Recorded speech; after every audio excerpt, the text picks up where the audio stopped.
தனுஷை வளரவிடக்கூடாது, அரசியலுக்குள் வரும் முன் போட்டு அடிக்கும் விஜய் ஆதரவு ஐடிக்கள். தனுஷை வளரவிடக்கூடாது, அரசியலுக்குள் வரும் முன் போட்டு அடிக்கும் விஜய் ஆதரவு ஐடிக்கள். தமிழக அரசியலின் சினிமா நட்சத்திரங்களின் வரவும் அவர்கள் அதைத் தொடர்ந்து உருவாக்கும் மக்கள் செல்வாக்கும் புதிய விஷயமல்ல. ஆனால் சமீப காலமாக தேர்தல் களத்தில் வெற்றியை தீர்மானிக்கும் முதன்மை சக்தியாக சமூக வலைதளங்கள் உருவெடுத்துள்ளன.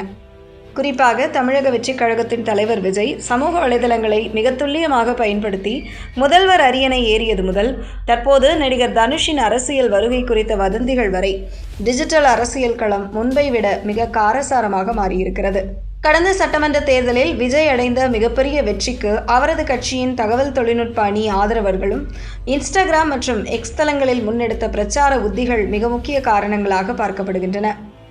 திராவிட கட்சிகளின் பாரம்பரிய பிரச்சார முறைகளுக்கு மாற்றாக இளைஞர்களையும் முதல் முறை வாக்காளர்களையும் கவரும் வகையில் ஹேஷ்டேக் போர்கள், ரீல்ஸுகள் மற்றும் வீடியோ ட்ரெண்டுகள் மூலம் ஆளுங்கட்சிக்கு எதிரான கருத்து உருவாக்கத்தை விஜய் ஆதரவாளர்கள் மிக வலுவாக கட்டமைத்தனர்.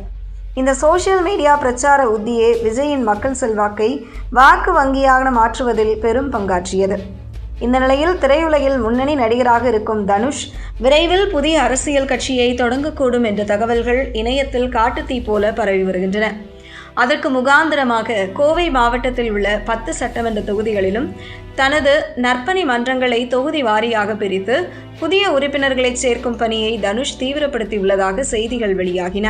மேலும் தனது பிறந்த நாளின் போது ரசிகர்களை சந்தித்ததும் மேடைகளில் தாய்மொழி மற்றும் மக்கள் நலன் குறித்து அவர் பேசிய கருத்துகளும் அவரது அரசியல் ஆசையின் வெளிப்பாடே என்று அரசியல் விமர்சகர்கள் விவாதிக்க தொடங்கியுள்ளனர். தனுஷின் இந்த திடீர் அரசியல் நகர்வுகள் மற்றும் ரசிகர் மன்ற சீரமைப்பு நடவடிக்கைகள் விஜய் ஆதரவு சோஷியல் மீடியா வட்டாரங்களில் பெரும் சலசலப்பை ஏற்படுத்தியுள்ளன. தனுஷ் அரசியலுக்கு வந்தால் அது இளைஞர்கள் மற்றும் சினிமா ரசிகர்கள் மத்தியில் விஜய்க்கு இருக்கும் ஆதரவு தளத்தை பிரிக்கக்கூடும் என்ற அச்சம் நிலவுவதாக கூறப்படுகிறது. இதன் காரணமாக விஜய் தேர்தலில் வெற்றி பெற பயன்படுத்தப்பட்ட அதே சமூக வலைதள பிரச்சார பாணியை இப்போது தனுஷுக்கு எதிராக அவரது ஆதரவு ஐடிக்கள் பயன்படுத்த தொடங்கியுள்ளன. இன்ஸ்டாகிராம் மற்றும் எக்ஸ் தளங்களில் தனுஷின் திரைப்பயணம், தனிப்பட்ட வாழ்க்கை மற்றும் அவரது சமீபத்திய அறிக்கைகளை விமர்சித்து பல மீம்ஸுகளும் விவாதங்களும் வைரலாக்கப்பட்டு வருகின்றன. கர படம் வெளியாகி தியேட்டரை விட்டு போன பின்பும் கூட கர படம் வரட்டும், தனுஷை பாருங்க என்று கிண்டலாக அவரை விஜய் ஆதரவு ஐடிக்கள் சர்க்காசம் செய்து வருகின்றன. தனுஷின் அரசியல் வளர்ச்சியை ஆரம்பத்திலேயே கட்டுப்படுத்தவும் பொதுமக்களிடத்தில் அவரை பற்றிய ஒரு குறிப்பிட்ட பிம்பத்தை உருவாக்கவும் இந்த டிஜிட்டல் தாக்குதல்கள் திட்டமிட்டு நடத்தப்படுவதாக சினிமா மற்றும் அரசியல் விமர்சகர்கள் கருதுகின்றனர். ஒரு நடிகர் தன் ரசிகர் மன்றத்தை அரசியலாக மாற்றுவதும் அதை கண்டு மற்றொரு அரசியல் சக்தியின் ஆதரவாளர்கள் டிஜிட்டல் களத்தில் களமிறங்குவதும் தமிழக அரசியல் களம் புதிய பரிமாணத்தை எட்டியுள்ளது என்பதை காட்டுகிறது.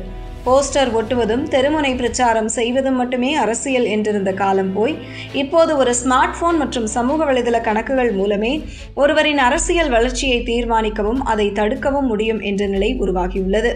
தனுஷ் இதுவரை தனது அரசியல் வருகை குறித்து அதிகாரப்பூர்வமாக எந்த அறிவிப்பும் வெளியிடவில்லை என்றாலும் சோஷியல் மீடியாவில் அவருக்கு எதிராக தீவிரமடைந்துள்ள இந்த விமர்சன போர்கள், தமிழகத்தின் அடுத்த கட்ட அரசியல் மோதல்கள் இணையத்தில்தான் மிக தீவிரமாக நடக்கும் என்பதை தெளிவாக உணர்த்துகின்றன.